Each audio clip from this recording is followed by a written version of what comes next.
သာသနာတော်နှစ်2559နှစ်ကောဇာတက္ကရာ1385ခုနှစ်ဝါဆိုလဆန်း4ရက်2013ခုနှစ်ဇူလိုင်လ17ရက်ရန်ကုန်တိုင်းဒေသကြီးမရမ်းကုန်းမြို့နယ်သာသနာရေးဝန်ကြီးဌာနသာသနာတော်ထွန်းကားပြန်ပွားရေးဦးစီးဌာနသဗ္ဗတိရိဗိမာန်တော်အတွင်ဆင်ကျင်းပပြုလုပ်အပ်သည့်သာသနာပူဇာမြတ်မင်္ဂလာတရားအလှူတော်ဓမ္မသဘင်အခမ်းအနား၌မရမ်းကုန်းမြို့နယ်မစိုးရိမ်လမ်းသွယ်နှစ်အမှတ်70နေနှစ်ဖက်မိဘများအားယေရှု၏ဥဆိုင်ဖို့ချစ်တော်နန်းခမ်းလှိုင်ရွှေအလင်းအိမ်ကားဆာဗစ်မိသားစုသာသမီမြေတစုတို့၏အမတဒါနဓမ္မဒါနအဖြစ်ဖြင့်ဟောကြားအပ်သောလောကသားတို့အတွက်မြတ်ဗုဒ္ဓ၏ကြိုးပမ်းချက်တရားဒေသနာတော်ဒီကနေ့ညဓမ္မသဘင်ခန္ဓာကိုရှင်ဘုန်းတော်သခင်ရှင်တော်မြတ်ဖရာ၏မဟာကရုဏာကုံကိုအာယုံပြုကာတိကျုဖွဲ့ဆိုအပ်သောဝန္ဒနာပနာမအာတိတဂါထာကိုရွတ်ဆိုပူဇော်ခြင်းဖြင့်စတင်ကြရအောင်ယောကပကောတိဟိပိယပမေယံကာလံကရွန်တောတိဒုက္ခရာနိခေရံကတောလောကဟိတယာနာထောနမောမာကာရုဏိကတတတယောနာထောဝိနိယမြာစွာတတ္တဝါဤချမ်းသာစီးပွားလိုလားတောင်းတဂုံပေါင်းခါသည်ဖြင့်နာထမြညာခြင်းရှင်တော်မြတ်ဖရာသည်ကပ္ပကောတိဟိပိဂရေကဘာအရေးအတွက်သင်္ချာတို့ဖြင့်တော်လဲအဘေမေယံရေအတွက်တိုင်းတာဖော်ပြခြင်းငါမစွမ်းနိုင်ပါသောကာလံလေးအသင်ချေသိမ့်နေကဘာရှိကြသောကာလပတ်လုံးလောကဟိတယတတလောကဤအကျိုးစီးပွားအလောကအတိဒုက္ခရာနိယောစာအသက်ချင်းလက်အင်္ဂါမေတ္တာကြီးမှသမိတာနှင့်တထာဇနီဆွန်ញင်းကြီးဟုကျက်တိထဝဲ90အစုအလုံးခဲရင်သောမူတော်ကိုကရွန်တော်ဖျားဖြစ်ရန်ဤတန်ကြိုးကုတ်အာထုတ်တော်မူရသည်ဖြစ်၍ခေရန်လက်ချေမျက်လုံးအသက်ဆုံးလည်းရဲ့နှလုံးစိတ်ဝံကိုရောဤပင်မခြင်းသို့ကတောဘဝတဏ္ဏချိန်ဖန်များစွာရောက်တော်မူခဲ့ရရှာလေပြီမဟာကရုဏီကတသတ္တဝါများယင်ဝေသားကဲ့သို့တနာချစ်ခင်မဟာကရုဏာရှင်ဖြစ်တော်မူသောတသနာထသဝိနည်းများစွာတတ္တဝါဤချမ်းသာစီးပွားလိုလားတောင်းတဂုံပေါင်းခါသည်ဖြင့်နာထမြညာထိုရှင်တော်မြတ်ဖရာအားနမောယုတိပြောင်းပြော့မှန်ကိုလျော်၍ကရောယုကျိုးရှိခိုးခြင်းသည်အထုဘဝတုစင်စစ်မသွေဖြစ်ပါစေတည်း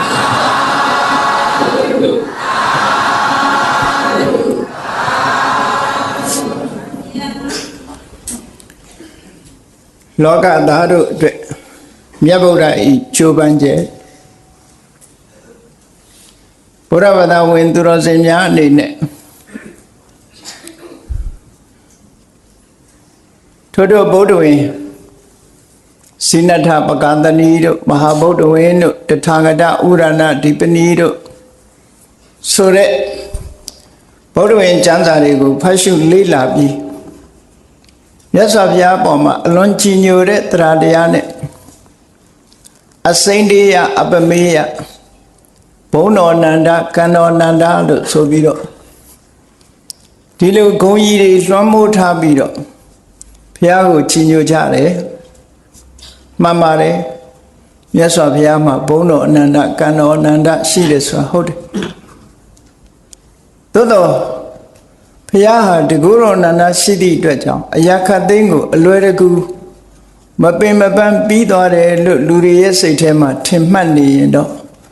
မှန်ကန်မှုမရှိဘူးပေါ့လောကမှာမြတ်စွာဘုရားဟာဘလောက်အလုပ်လုပ်ရတယ်ဆိုတာကိုသိစေခြင်းလို့ဘုန်းကြီးတို့လောကသားတို့အတွက်မြတ်ဗုဒ္ဓ၏ကြိုးပမ်းချက်ဆိုတာကိုဒီကနေ့ကစပြီးပိုင်း1ပိုင်း2ဆိုတာလို့မြတ်စွာဘုရားတက်တော်80ပြည့်လို့ပြိဋိဘံစံဃန်းထိအောင်အချင်းချုပ်အနှစ်ထုတ်ပြီးတော့ဘုရားဝင်ကိုထိုထုသုတ်တန်တွေကနေထုတ်နှုတ်ပြီးတော့ဟောကြားဖို့ရှိမှန်းထားတာပါဖြစ်ပါတယ်မြတ်စွာဘုရားဟာဣစရိယမနုဿအံ့ဩပဲကောင်းတဲ့လူသားတစ်ယောက်ဆိုတာမှန်တယ်သို့တော်လူသားတစ်ယောက်ဆိုတာလူသားရဲ့အခက်ခဲတွေဘလောက်ကြုံတွေ့ခဲ့တယ်ထိုအခက်ခဲတွေကိုကြိုးပမ်းအထောက်မှုအမျှော်အမြင်ရှိမှုတွေနဲ့ဘယ်လိုဖြတ်ကျော်ခဲ့တယ်ဘယ်လိုဖြေရှင်းခဲ့တယ်ဆိုတာတွေကိုသိရှိဖို့လိုအပ်တယ်ပေါ့အလို့ဆိုလို့ရှိရင်အုံဖွမနမန်းပြီးရာခသိမ့်ပြီးသွားတယ်လို့တချို့ကထင်းနေကောင်းထင်းနေလိမ့်မယ်ကဘာမှာအလုံးလုံးဆုံးပုဂ္ဂိုလ်ကိုဖော်ပြပါဆိုလို့ရှိရင်မြတ်ဗုဒ္ဓပဲဖြစ်ပါတယ်ဒါလောက်ကြီးမားတဲ့စွမ်းအားတွေရှိနေတဲ့ပုဂ္ဂိုလ်တူဟာဘလောက်အလုံးလုံးခဲ့ရတယ်ဆိုတာတွေကိုအားကြအတွေ့ယူကြီးညိုပြီးတော့ဘုန်းကြီးတို့ဘဝမှာအများကောင်းကျိုးကိုကြိုးစားအထောက်ကြဖို့ဒီလိုကြိုးစားအထောက်မှသာလျှင်မြတ်စွာဘုရားကိုကြီးညိုပူဇော်ရလဲရောက်တယ်ပေါ့ဘုရားဟာမြတ်ဗုဒ္ဓဟာဘလောက်အလုံးလုံးခဲ့တယ်ဆိုတာလောကသားတို့အတွက်မြတ်ဗုဒ္ဓရဲ့ကြိုးပမ်းချက်ဆိုတာကိုနာယူပြီးတဲ့အခါမှာထိုက်တန်တဲ့လောက်တော့သိရှိကြမှာဖြစ်ပါတယ်ပြောရမယ်ဆိုလို့ရှိရင်ဘုရားဆိုတာလွန်ခဲ့တဲ့နှစ်ပေါင်း2600ကတကယ်ပဲလောကအလယ်မှာပေါ်ပေါက်ခဲ့တဲ့လူသားတဦးပဲဖြစ်ပါတယ်လူသားတဦးဆိုပေမဲ့တာမန်လူသားတဦးတော့မဟုတ်ဘူးအသိဉာဏ်မြင့်မားရုပ်ဆင်းအင်္ဂါအဖြစ်ထူးခြားပြီးအလွန်ကြိုးစားတဲ့စွန့်လွတ်နိုင်တဲ့ပုဂ္ဂိုလ်သူပုဂ္ဂိုလ်မြတ်ပဲဖြစ်ပါတယ်တာမန်လူသားတော့မဟုတ်ဘူးဒါကြောင့်မို့မြတ်စွာဘုရားကိုယ်တိုင်သုံးတဲ့စကားလုံးကဣစရိယမနုဿတဲ့အံ့ဖွယ်လူသားလို့အင်္ဂုတ္တပါဠိတော်မှာမြတ်စွာဘုရားကိုယ်တိုင်ပြောခဲ့တဲ့မိန့်ကြားခဲ့တဲ့စကားလေးရှိတယ်ပေါ့အံ့ဖွယ်လူသားမြတ်ဖရာဆိုပြီးတော့ဘုန်းကြီးတို့ဟောထားတဲ့တရားတစ်ပုဒ်တော့ရှိတယ်ပေါ့နော်မြတ်စွာဘုရားရဲ့အထုပ္ပတ္တိလို့ပြောခြင်းပြောဗုဒ္ဓဝန္တဖရာအနွယ်အဆက်တွေရဲ့အကြောင်းကိုရေးထားတဲ့ဗုဒ္ဓဝင်ဆိုတာမြန်မာပြည်မှာတော့ဗုဒ္ဓဝင်ဆိုတဲ့နာမည်နဲ့ဗုဒ္ဓတွေရဲ့အစဉ်အဆက်တွေကိုရေးဖော်ပြထားတာရေးသားဖော်ပြထားတာတွေရှိတယ်ဂေါတမဗုဒ္ဓဝင်လို့ဆိုတဲ့မဟာဗုဒ္ဓဝင်နဲ့အခန်းတစ်ခန်းကြည့်မယ်ဆိုရင်တကယ်တော့ဂေါတမဗုဒ္ဓရဲ့အထုပ္ပတ္တိပါပဲအဲ့ဒီဂေါတမဗုဒ္ဓရဲ့အထုပ္ပတ္တိကိုပြီးပြီးစုံစုံသိဖို့ဆိုတာပိဋကတ်သုံးပုံထဲကအတော်ကိုမှွေနောက်ပြီးချိနိုင်မှကြည့်ဖို့လိုအပ်တယ်ပေါ့ဘုန်းကြီးတို့အခုဟောမဲ့လောကသားတို့အတွက်မြတ်ဗုဒ္ဓရဲ့ကြိုးပမ်းချက်ဆိုတာမိမိတတ်ဆွမ်းသမျှထိုထိုသုတ်တန်တွေမှာပါတဲ့မြတ်ဗုဒ္ဓရဲ့စကားလုံးတွေကိုယူပြီးတော့ဗုဒ္ဓရဲ့ရုပ်ပုံလွှာပေါ်အောင်ကြိုးစားမှဖြစ်ပါတယ်သို့တော့ရုပ်ပုံလွှာပေါ်အောင်ဖော်တဲ့နေရာမှာတော့တကယ်မြတ်စွာဘုရားရဲ့ရုပ်ပုံလွှာအပြည့်အစုံတော့ဖော်နိုင်စွမ်းရှိမှာမဟုတ်ပါဘူးကိုတစဒီတစမြတ်ဗုဒ္ဓရဲ့အကြောင်းအရာတွေကိုဖော်ပြထားတဲ့သုတ်တန်တွေကနေဆွဲနှုတ်ပြီးတော့မြတ်စွာဘုရားဟာဘယ်လိုအခက်အခဲတွေကြုံခဲ့တယ်အခက်အခဲကြုံတဲ့အခါမှာဘယ်လိုကြိုးပမ်းခဲ့တယ်စိတ်နေသဘောထားဘယ်လိုရှိတယ်စိတ်ဓာတ်ဘယ်လိုခိုင်မာတယ်ကြိုးပမ်းအထောက်မှုဟာဘလောက်ကြီးမားတယ်ဆိုတာတွေကိုဘုန်းကြီးတို့တွေသိရှိနားလည်ပြီးမြတ်ဗုဒ္ဓကိုတကယ်အလုံးလုံးတဲ့ပုဂ္ဂိုလ်တူတယောက်ပုဂ္ဂိုလ်တူအနေနဲ့ကြီးညိုဖို့အနန္တတကုရှင်ဆိုတာလူတွေကအရာခတ်သိမ်းဖြစ်နိုင်တယ်လို့ပဲဒီလိုတွက်ပြီးတော့ မြတ်စွာဘုရားကိုအနန္တတကုရှင်လို့ယူဆလာလို့ရှိရင်မြတ်စွာဘုရားကိုကိုးကွယ်ရင်လည်းကိုယ်မှဒီအကျိုးသက်ရောက်မှုတကိုးတွေရလိမ့်မယ်လို့ယုံကြည်နေလို့ရှိရင်ဒီလူတွေဟာလူပြင်းနေဖြစ်သွားမှာပဲမြတ်စွာဘုရားကိုယ်တိုင်တောင်အလွန်ကြိုးစားခဲ့တယ်ဆိုတာကိုကြည့်ရှိသိရှိနားလည်ကြိုးစားပြီးကိုယ်တိုင်လည်းပဲဘဝခရီးမှာကြိုးစားအထောက်ကြရမယ်ဆိုတာကိုသဘောပေါက်ဖို့ပါနော်ဒါကြောင့်လောကသားတို့အတွက်မြတ်ဗုဒ္ဓ၏ကြိုးပမ်းရဲ့ဆိုတာကြိုးပမ်းတယ်ဆိုတဲ့အခါမှာစွန့်လွတ်မှုဆိုတာရှိရမြန်မာစကားမှာစွန့်လွတ်တယ်ဆိုတာစာကသို့မဟုတ်ပြီးပြီးဆုံးတဲ့စကားတစ်ခုစွန့်လွတ်မှုကိုဗာနဲ့တွဲဖက်ပြီးသုံးလေးရှိကြတော့ဆိုအနစ်နာခံမှုဆိုတာနဲ့တွဲဖက်ပြီးသုံးကြတယ်နစ်နာတယ်ဆိုတဲ့စကားလုံးကဘာနဲ့တွဲဖက်လာတော့ဆိုဆုံးရှုံးတယ်ဆိုတာတွဲဖက်လာတယ်အဲ့တော့တခါတည်းနစ်နာတယ်ဆိုတဲ့စကားလုံးကဆုံးရှုံးတယ်ဆိုတဲ့အဓိပ္ပာယ်ဆောင်တယ်ပေါ့ဒါကြောင့်မို့သူများအတွက်အနစ်နာခံတယ်ဆိုတာမဟုတ်ဘူးစွန့်လွတ်တယ်လို့ပဲပြောအောင်စွန့်လွတ်တယ်ဆိုတာကိုရနိုင်တဲ့အခွင့်အရေးတစ်ခုကိုစွန့်လွတ်တယ်အဲ့ဒီစွန့်လွတ်ပြီးအများအကျိုးကိုဆောင်ရွက်တယ်လို့ဆိုမှပို့ပြီးတော့အဓိပ္ပာယ်ရှိတယ်ပေါ့အနစ်နာခံတယ်ဆိုကိုကတော့နစ်နာသွားတယ်တစ်ဖက်ကပဲကြီးပွားသွားတယ်ဆိုတဲ့အဓိပ္ပာယ်မျိုးသွားဆောင်တတ်တယ်ပေါ့အဲ့ဒါကြောင့်မို့လို့စွန့်လွတ်ခြင်းဆိုတာကိုသာမှတ်သားပြီးအနစ်နာခံခြင်းဆိုတာမဖြစ်သင့်ဘူးဒီလိုယူဆဘာကြောင့်လဲဆိုနစ်နာတယ်ကွာဆုံးရှုံးတယ်ကွာနဲ့ပြောတဲ့စကားတွေဟာလူတယောက်ဆုပ်ယုပ်ပြပြသွားတဲ့အဓိပ္ပာယ်ကိုဖော်ပြတာတွေဖြစ်တယ်ပေါ့ဘုရားလောင်းတော်ကဒီလိုဆုပ်ယုပ်ပြပြသွားတာမဟုတ်ဘူးစွန့်လွတ်တာနော်စွန့်လွတ်ပြီးတော့ကြီးပွားတိုးတက်လာတာဒီလိုပဲဖြစ်ရစွန့်လွတ်နိုင်တယ်စွန့်လွတ်တာဆိုတာ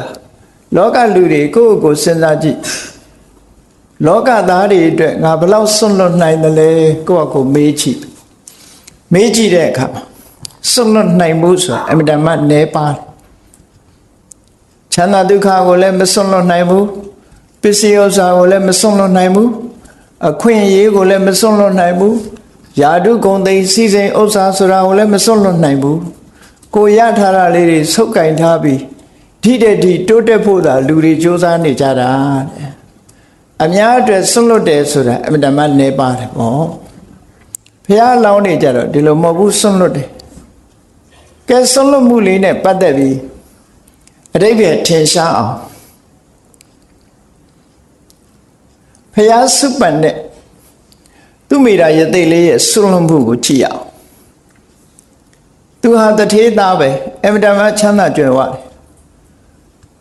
အမြဲတမ်းချမ်းသာကြွယ်ဝတဲ့ပစ္စည်းဥစ္စာတွေကိုသူစွန့်လွတ်လိုက်တယ်ဒီစွန့်လွတ်တာကမဆမ်းမှုလို့ပြောရမယ်စွန့်လွတ်လိုက်ပြီးစွန့်လွတ်ပြီးတော့သူဘာလုပ်တယ်ငြိမ်းချမ်းတဲ့ဘဝတစ်ခုကိုတည်ဆောက်တယ်ပစ္စည်းဥစ္စာတွေကိုစွန့်လွတ်ပြီးငြိမ်းချမ်းတဲ့ဘဝကိုရယူတယ်ဒါဟာစွန့်လွတ်မှုတစ်ခုအဲ့ဒီစွန့်လွတ်မှုဟာတမန်အပြင်ကြည့်ရင်တိတ်မကြီးကျယ်သေးဘူးဒီပင်ကရာမြတ်စွာဘုရားနဲ့တွေ့တဲ့အခါမှာမြတ်စွာဘုရားစီကတရားနာပြီးနိဗ္ဗာန်ချမ်းသာကိုရမယ်ဆိုလို့ရှိရင်တန်တရားဝကလွတ်ဖို့ဒီဘဝမှာသူ့မှာအရေးချင်းတွေအပြည့်အဝရှိတယ်ဘုရားတရားတော်ကိုနာပြီးတော့တပိတ်ခံလိုက်တာနဲ့သစ္စာလေးပါးကိုသိပြီးယဟန္တာဖြစ်သွားနိုင်တယ်အဲ့ဒါလိုယဟန္တာဖြစ်နိုင်တဲ့အနေအထားရှိရတဲ့နဲ့နိဗ္ဗာန်ဆိုတဲ့ချမ်းသာဒုက္ခကိုမယူသေးပဲနဲ့တန်တရားဝဆင်းရဲတဲ့မှာဆင်းရဲခြင်းဆင်းရဲပါစေတရားဝရီအကျိုးအတွက်ငါအလုံးလုံးအောင်မယ်ဆိုပြီးရလာတဲ့အမတန်ကြီးမားတဲ့ဆုလက်ကြီးတစ်ခုကိုဆွန့်လွတ်လိုက်တယ်ယန္နာဖြစ်နိုင်တဲ့အနေအထားကြီးတစ်ခုကိုဆွန့်လွတ်တယ်ဆိုတာအမတန်ကြီးမားတဲ့ဆွန့်လွတ်မှုခေါ်တယ်နော်ယန္နာဖြစ်ပြီးတော့တန်တရားဝကလွတ်နိုင်တဲ့အခွင့်အရေးကြီးတစ်ခုလုံးတောင်မှပဲဆွန့်လွတ်ပြီးတော့ဖျားဖြစ်သူရောက်ပြီးမှတရားဝါရီအကျိုးသေးဖို့ပြီးတော့မှနိဗ္ဗာန်ဝင်မယ်ဆိုတဲ့ဒီဆွန့်လွတ်မှုကအလွန်ကြီးမားတဲ့ဆွန့်လွတ်မှုဖြစ်တယ်အဲ့ဒီလိုဆွန့်လွတ်မှုကိုရည်စွန်းပြီးတော့ကရုဏာနိဒာနာသဗ္ဗေပိဗုဒ္ဓဂုဏဘု ဘုရားသခင်ကိုရောမြတ်တည်းရဲ့အယီချင်းတွေထဲမှာထိုအယီချင်းတွေရဲ့အခြေခံအကြောင်းရင်းကဘာလို့လဲလို့ဆိုရင်ကရုဏာတရားပဲလို့ဒီလိုပြောကြတာပေါ့စာပေကျမ်းဂန်မှာဒီလိုဆိုတာအများကျိုးလုံးမယ်ဆိုတာကရုဏာပဲအများကျိုးလုံးမယ်ကိုတယောက်တည်းအခွင့်အရေးမယူဘူးကိုရလာတဲ့အခွင့်အရေးတစ်ခုဆွန့်လွတ်လိုက်တယ်ဘသူအတွက်ဆွန့်လွတ်တာလဲလောကသားတွေအတွက်ဆွန့်လွတ်တယ်လောကသားလို့ဆိုတဲ့နေရာမှာလူသားတွေဒါမကဘူးတရားဝါအလုံးကိုဆွလို့တယ်ပေါ့အဲ့ဒီတရားဝါအလုံးရဲ့အကျိုးစီးပွားအတွက်ဘုရားလောင်းတော်ဟာသူ့မိတာဘဝကနေစပြီးတော့ဆွန့်လွတ်မှုတွေနဲ့လာခဲ့တာတဲ့နောက်ဆုံးမှာဒါနကောင်းမှုလုပ်တဲ့အချိန်မှာပြင်ပစည်းစိမ်ဥစ္စာတွေကိုဆွန့်လွတ်တယ်ယာတုခုံသိမ်းစည်းစိမ်ဥစ္စာအခွင့်အရေးတွေအလုံးကိုဆွန့်လွတ်တယ်နောက်ဆုံးမှာကိုယ့်ရဲ့အသက်တောင်မှဆွန့်လွတ်တယ်ဟောဆွန့်လွတ်မှုတွေနဲ့လာခဲ့တာအဲ့ဒါလို့ဆွန့်လွတ်တာအလဟတဆွန့်လွတ်တာလားလို့ဆိုမဟုတ်ဘူးမေတ္တာနဲ့ကရုဏာနဲ့အများအတွက်ဆောင်ရွက်ဖို့ဆွန့်လွတ်တာလို့ဒီလိုဆွန့်လွတ်တာအဲ့ဒါကိုတစ်ဖက်ကပြောမယ်ဆိုရင်အနစ်နာခံတယ်လို့ပြောလိုက်မယ်ဆိုလို့ရှိရင်မြတ်စွာဘုရားအလောင်းဟာဘာမှမကြည်ပွားပဲနဲ့တက်တက်အနစ်နာခံပြီးဆုံးရှုံးသွားတယ်ဆိုအထိပ္ပယ်ဆောင်းသွားနိုင်တယ်ပေါ့အဲ့ဒီလိုသူများအတွက်အနစ်နာခံတယ်လို့ဒီလိုအထိပ္ပယ်မရဘူးသူများအတွက်ဆွန့်လွတ်တယ်ဆွန့်လွတ်လိုက်တာဆွန့်လွတ်လိုက်ခြင်းဖြင့်ရလာတဲ့ဒီတစ်ခုကိုဆွန့်လွတ်လိုက်ရင်နောက်တစ်ခုရလာအဲ့ဒီရလာတာဟာတကယ်ကိုထူးမြတ်တဲ့အရာကိုရတယ်လောကလူသားတွေကနှစ်သက်တာယာတုဂုံသိစီးစိမ်ဥစ္စာကိုမြတ်နိုးတယ်ချမ်းသာဒုက္ခကိုမြတ်နိုးတယ်ဒါကိုတန်ဖိုးထားတယ်ဘုရားအလောင်းကြတော့အဲ့ဓာတွေကိုတန်ဖိုးလို့မတွက်ဘူးဘာကိုတန်ဖိုးလို့တွက်ထုံဆိုအတိညာဏ်ကိုတန်ဖိုးလို့တွက်တယ်အတိညာဏ်ရဖို့အတွက်ဆိုရင်အလုံးကိုဆွန့်လွတ်တယ်လို့ဒီလိုအဓိပ္ပာယ်ရတယ်ဒါကနိနာခန္ဓာမဟုတ်ဘူးเนาะဆုံးရှုံးသွားတာမဟုတ်ဘူးသို့တော်လူသားတွေအနေနဲ့တော့ဟာနစ်နာလိုက်တာဆုံးရှုံးလိုက်တာနဲ့ထင်ကောင်းထင်လိမ့်မယ်ဘုရားလောင်းရဲ့ဒီဆွန့်လွတ်မှုဆိုတာဒီတဲ့အဖို့တန်တာကိုရယူသွားတာပဲလို့ဒီလိုပြောအဲ့တော့ဆွန့်လွတ်ပြီးပါရမီကုသိုလ်တွေကိုရလာကဲနောက်ဆုံးပိတ်ဘဝကိုကြည့်ရနောက်ဆုံးပိတ်ဘဝမှာထူးထူးခြားခြားလေးတွေဖတ်ချင်တော့မဟာဗုဒ္ဓဝင်ကဇလန်းတွေကိုဖတ်ဖို့များအဖြစ်လည်းသိကြတယ်ပေါ့ဘုန်းကြီးတို့ကမြတ်စွာဘုရားဗုဒ္ဓဘလောက်ကြိုးပမ်းအထုတ်တယ်ဆိုတဲ့သရုပ်ပေါ်ယုံလောက်ပဲဟောမှာနော်ကြိုးပမ်းအထုတ်မှုတွေကိုဥတည်ပြီးတော့ဟောတာဖြစ်လို့ဗုဒ္ဓဝင်ကံကိုအခြေချက်ပြီးတော့ပြောမှာမဟုတ်ပါဘူးအလုံးသိကြတဲ့အတိုင်းနောက်ဆုံးဘဝမှာကပိလုမြို့ကလေးစုပေါင်းအုပ်ချုပ်တဲ့မျိုးနွယ်စုပေါင်းအုပ်ချုပ်တဲ့မျိုးနွယ်စုရဲ့မြို့ကလေးကစုပေါင်းအုပ်ချုပ်တဲ့ဘုရင်တွေထဲမှာအကြီးအကဲဖြစ်တဲ့သုတ္တရဏမင်းဟာခမည်းတော်ဖြစ်ပြီးတော့မေရောမာယာကမေတော်ဖြစ်တယ်သုတ္တရဏမင်းနဲ့မေတော်မာယာတို့ရဲ့သားအဲ့တော့ဘုရားဆောဘုရားရဲ့ဇာတိဒေသကဘယ်နားမှာရှိတယ်လဲဘယ်လိုအခြေအနေရှိတယ်လဲမျိုးရိုးကဘာလဲလို့သိချင်မြတ်စွာဘုရားမိန့်ကြားခဲ့တဲ့စကားအတိုင်းမှတ်သားကြည့်ကြရအောင်ဘုရားဝင်ထဲမှာရေးတာကတက္ကရာတွေမှာပါတဲ့စကားနဲ့ရေးထားတာနော်အခုမြတ်စွာဘုရားကိုယ်တိုင်နှုတ်တော်ကထုတ်ဖို့ပြောတယ်သူ့ရဲ့မျိုးရိုးဇာတိဒေသကိုတောထွက်လာတဲ့အခါကျတော့ဗိမိတာရမင်းကြီးကိုပြောပြခဲ့တဲ့ပပိစ္ဆာသုတ်တံဆိုတာရှိတယ်အဲ့ဒီပပိစ္ဆာသုတ်မှာမြတ်စွာဘုရားကသူ့ရဲ့ဇာတိဒေသနဲ့မျိုးရိုးကိုဖော်ပြခဲ့တာရှိတယ်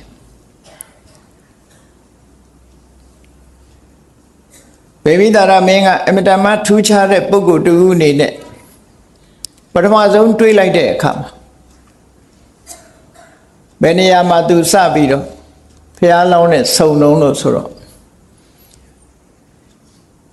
ပန္နဝတောင်ချေမှာဖះလောင်းနဲ့သွားပြီးတော့တွေ့ဆုံတယ်အဲ့ဒီတွေ့ဆုံတဲ့အခါမှာမေးတာဘယ်ကလာတာလဲဘာလူမျိုးလဲဘယ်ရသားလဲပေါ့ဒါထုံးစံတိုင်းမေးတာမေးတော့ဖះအလောင်းတော်ကအဲ့တုန်းကဘာပြောခဲ့တယ်ဆိုဥဆုံစနဝတောရာဇဟိမဝန္တတပတ္တတော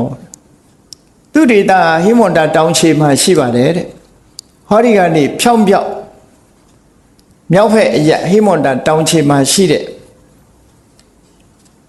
တိုင်းပြည်ဒေတာဟာသူ့ရဲ့ဇာတိဒေတာပါပဲလို့ပြောဇာတိဒေတာမှာအခြေအနေတစ်ခုကိုဖော်ပြတဲ့အခါမှာဒနဝီရိယေနတံပန္နောကောသလေတုနိခေတိနောကောသလတိုင်းကထင်ရှားတဲ့မျိုးရိုးတစ်ခုကောသလတိုင်းရဲ့ထိတ်တန်းမျိုးရိုးကပစ္စည်းဥစ္စာလည်းကျွယ်ဝတယ်လုံလဝီရိယလည်းအမတန်ကြီးမားတယ်ဒနဝီရိယပစ္စည်းဥစ္စာနဲ့ပြည့်စုံတယ်ကျိုးပန်းအထောက်မှုလုံလဝီရိယပြင်းထန်တဲ့လူမျိုးတွေကပါလို့ဒီလိုပြောတာเนาะအဲ့ဒီနေရာမှာထူးထူးခြားခြားပြောတဲ့စကားလေးကကောသလေတုနိကေတိနောဆိုကောသလတိုင်းသားပဲသူကကောသလတိုင်းထဲမှာထူးခြားထင်ရှားတဲ့လူမျိုးကနေပြီးတော့ပေါက်ဖွာလာတဲ့ပုဂ္ဂိုလ်တူထိတ်တန်းမျိုးရိုးထဲမှာပါတယ်ထင်ရှားတဲ့ထိတ်တန်းမျိုးရိုးထဲမှာပါတယ်ဆိုအဲ့တော့ကောသလတိုင်းတက်ကတိုင်းဆိုတာကောသလတိုင်းထဲမှာဝင်နေပေါ့ပါဝင်ကောသလတိုင်းကြီးကအမြဲတမ်းကျဲတာကိုကာတိတိုင်းကောသလတိုင်းတဏ္ဍတိုင်းကိုအုပ်စိုးတဲ့လူကပတိနေရီကောသလမင်းကြီးပေါ့နောက်ပိုင်းတော့မဟာကောသလမင်းကြီးအဲ့တော့တက်ကတိုင်းဆိုတာကောသလတိုင်းတွေကနယ်လေးတစ်နယ်လို့ဒီလိုသတ်မှတ်ရမယ်ဒီလိုသိရမြတ်စွာဘုရားကိုကြည်ညိုလွန်းတဲ့အခါကျတော့မြတ်စွာဘုရားရဲ့မျိုးရိုးဟာမြတ်စွာဘုရားရဲ့ခမည်းတော်သုတ်တော်ရဏမင်းကြီးဟာကောသလမင်းကြီးတဲ့ယာရုအာဏာကြီးမားတယ်လို့ထင်ကောင်းထင်လိုက်မယ်တကယ်ကတော့ကောသလမင်းကြီးလောက်ယာရုအာဏာမရှိဘူးပြောရမယ်ဆိုရင်မြန်မာရန်ဆိုရင်မှကြည့်မယ်ဆိုလို့ရှိရင်ဘယင်းနောင်တို့အနောယထာတို့ဘယင်းနောင်တို့နော်အလောင်းဖရာတို့တနိုင်ငံလုံးကိုအုပ်ချုပ်တဲ့မြန်မာဧရိယာကြီးတစ်ခုလုံးကိုအုပ်ချုပ်တဲ့မင်းတွေရဲ့လက်အောက်မှာစော်ဘွားတွေတို့မျိုးစားတွေတို့ရှိတယ်ပေါ့အဲ့ဒါလိုပဲတက်ကတိုင်းကသုတ္တရဏမင်းကြီးတို့ကပိလဝတ်ကိုအုပ်စိုးတဲ့သုတ္တရဏမင်းကြီးတို့ဆိုတာဟာကောသလမင်းကြီးရဲ့အနုယန္တလို့ခေါ်တယ်အချမ်းယံမင်းမျိုးတွေကပဲဗမာဘုရင်တွေကိုအခွန်ဆက်ပြီးတော့ကိုနေရတော့ကိုပြည်ကိုတော့အုပ်ချုပ်လို့ရတယ်သို့တော့ဗမာဘုရင်တွေကိုအခွန်ဆက်ပြီးတော့နေရတဲ့ရှမ်းစော်ဝါးတွေလိုပဲပေါ့ဒီလိုအဓိပ္ပာယ်မျိုးရတယ်ပေါ့ဒါကြောင့်မို့ဒါမြတ်စွာဘုရားကိုယ်တိုင်တုတ်တန်တစ်ခုမှာဘလို့ပြောခဲ့တယ်လို့ဆိုကောသလမင်းကြီးဟာတဲ့ဧကရိဘယင်ဖြစ်ပေမဲ့လို့သူ့ရဲ့အနုယန္တမင်းမျိုးဖြစ်တဲ့ငါ့ကိုလေးစားတာဟာဇတ်ကြောင့်မဟုတ်ဘူးယာရုခုံသိမ်းကြောင့်မဟုတ်ဘူးစီးပွားဥစ္စာတွေကြောင့်မဟုတ်ဘူးငါဖះရဲ့ကိုချင်းသီလနဲ့အသိပညာကြောင့်ပဲဖြစ်တယ်လို့သုတ္တန်တစ်ခုမှာဟောထားတယ်အဲ့ဒီမှာဘာစကားကိုထည့်သုံးထားတော့ဆိုတာကီဝင်တွေကတာကိယမင်းတွေဟာကောသလမင်းကြီးရဲ့အနုယန္တလို့ဒီလိုသုံးထားတဲ့စကားရှိအနုယန္တဆိုဒီမှာခြံရံလိုက်ပါရတဲ့ဘုရင်တွေလို့အဓိပ္ပာယ်ရတယ်နော်ခြံရံလိုက်ပါရတဲ့ဘုရင်အဲ့တော့ကောသလမင်းကြီးရဲ့ကောသလတိုင်းမှာတော့ထိတ်တန်းမျိုးရိုးမှန်တယ်သူ့နေရာနဲ့သူအုပ်စိုးတာသို့တော့ ကောသလမင်းကြီးရဲ့အနာစက်ထဲမှာရှိနေတယ်ဆိုပေမဲ့လို့ကောသလမင်းကလာအုပ်ချုပ်တာတော့မဟုတ်ဘူးလာအုပ်ချုပ်တာတော့မဟုတ်ဘူးကိုတိုင်းပြည်ကိုအုပ်ချုပ်နိုင်တယ်ဒါမို့တာဂိဝေမင်းတွေကခဏရာဇာလို့ခေါ်တယ်စုပေါင်းအုပ်ချုပ်တဲ့မင်းတွေပေါ့တူတဲ့ဣကရိဘုရင်အနေနဲ့အုပ်ချုပ်တာမဟုတ်ဘူးအလှည့်ကျအုပ်စိုးကြတယ်ဒါကြောင့်မို့ကောသလမင်းကြီးကတက်ကတိုင်းထဲမှာသူလာခြင်းလာတာပဲလာခြင်းလာလို့ရှိရင်တာဂိဝေမင်းတွေကခီးဥကျွတ်ဆိုတာကောသလမင်းကြီးကိုလေးစားကြချိလေနောက်ပိုင်းမှာဖျားနဲ့ရင်းနှီးခြင်းတော့ဘာလုပ်လဲဆိုကပိလုမျိုးကမင်းသမီးတယောက်ကိုမိဖုရားဖြစ်မြောက်ခြင်းဖျားနဲ့အမျိုးတော်ခြင်းနဲ့ပေါ့လေအမျိုးတော်ခြင်းလို့တာဂိဝေမင်းသမီးတယောက်တောင်းတယ်တာဂိဝေနေဆိုတာအလွန်မာနကြီးတယ်လက်ထပ်ထိမ်းမြတ်မှုကိစ္စမှာအလွန်ဝန်လေးတယ်သူတို့မျိုးရိုးမတူတဲ့ပုဂ္ဂိုလ်ဘယ်တော့မှလက်ထပ်ထိမ်းမြတ်လေးမရှိဘူး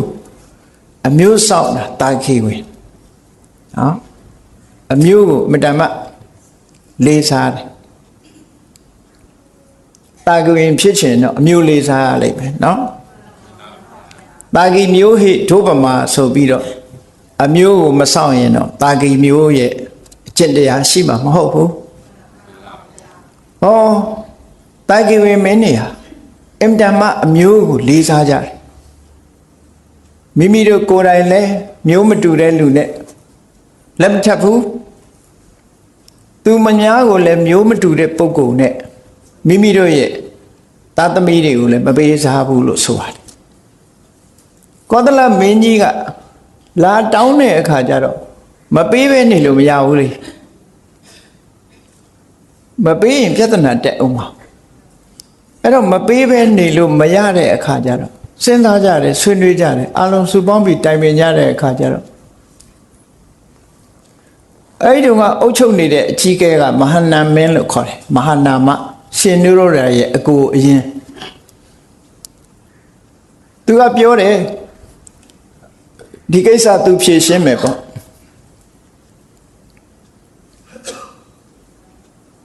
သူ့အိမ်မှာအလွန်ချောမောလှပတဲ့ကျွန်မရဲ့သမီးနာဂမုံဒါဆိုတဲ့ကျွန်မနဲ့သူနဲ့ရထားတဲ့သမီးလေးတယောက်ရှိတယ်ဝါသဘခတ္တိယလို့ခေါ်တယ်အဖေကမင်းမျိုးအမေကကျွန်မျိုးအဖေမျိုးကအရေးကြီးတယ်နော်အဖေကအမျိုးမြတ်တယ်မင်းမျိုးတွေက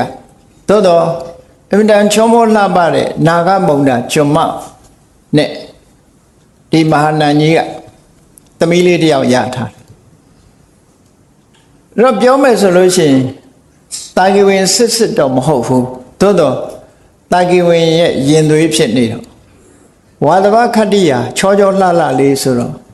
ဝါသဘခတ္တိယဟာမဟာနာမမင်းကြီးရဲ့သမီးပဲလို့ဆိုပြီးပေးလိုက်ရင်ကောသလကြီးကျေနပ်လောက်တယ်ဆိုပြီးတော့နော်တာဂိဝင်မင်းသမီးစစ်ကိုမပေးဘူးအဖေရောတာဂိဝင်အမေလည်းတာဂိဝင်ဆိုတာကိုမပေးဘူးတချမ်းပဲပေးလိုက်တယ်ပေါ့ဒီလိုဆိုတာပေါ့နော်အဲ့တော့ဟိုကလည်းပါတယ်လေသူတို့ကဇက်အလွန်အလေးထားတဲ့တာဂိဝင်တွေကတော့ကြာမဟုတ်တရုပ်ပေးမှဆိုရတယ်ပေါ့မင်းမျိုးမဟုတ်ဘဲနဲ့မင်းမျိုးလုပ်ပြီးတော့ပေးမှဆိုရတယ်အဲ့တော့သူ့အဖေနဲ့ထမင်းတပွဲတည်းစားမှကျွန်နေနဲ့ဆိုမစားဘူးလေဘယ်တော့မှသူ့အဖေနဲ့ထမင်းတပွဲတည်းစားမှမင်းတို့လက်ခံရမယ်လို့အကြောင်းသိထားတယ်ကောသလကလည်းသူ့အဖေနဲ့ထမင်းတပွဲတည်းစားတာဟုတ်မဟုတ်ချိခဲ့သမီးအရင်ဟုတ်မဟုတ်ချိခဲ့ဆိုတာလာပြီးတော့ရာဇဒုတမင်းတမန်တွေက